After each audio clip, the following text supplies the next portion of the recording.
Yesterday, a section of Muslim and Christian religious leaders called upon all religious leaders across the country to actively participate in politics, saying it's not a preserve of politicians. However, they could be walking a tightrope since some of their colleagues have disowned their pronouncements.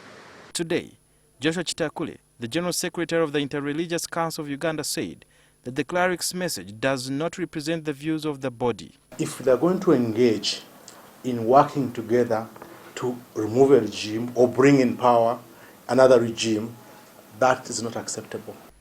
The clerics, who said they had a huge following and are not worried about walking alone, said they would ensure they are on the same page with all other religious leaders. I'm with those people in the morning, in the afternoon, in the evening when the sun is setting, then at Maghrib, then at night. So I'm with them. So anything I tell them, definitely I can convince them. The leaders had cautioned their colleagues against accepting gifts from the president, which some allege are bribes. Once the bishops and the sheikhs get these big cars, when there are no ambulances to take the patients to the hospital, we can adduce evidence where religious institutions, traditional institutions have written requesting for support, either for transport or for church construction. The government spokesperson Ofwono Opondo says the religious leaders are using politics as a ploy to remain relevant and for survival. This is one way to attract perhaps donor funding during the electioneering process.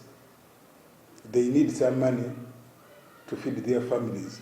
Some of the clerics have accused other religious leaders of keeping silent on the social injustices and evils in the country.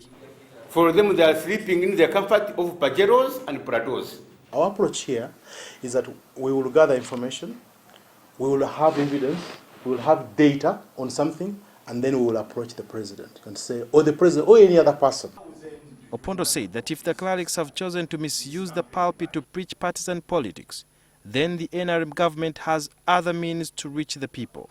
Just followers are in their homes, they're in the community, they are their places of work, they are in schools. As the religious and political drama continues to take center stage ahead of the polls in 2016, the clerics hope they will attract more numbers to join their campaign for free and fair elections. Sudil Biarhanga, NTV.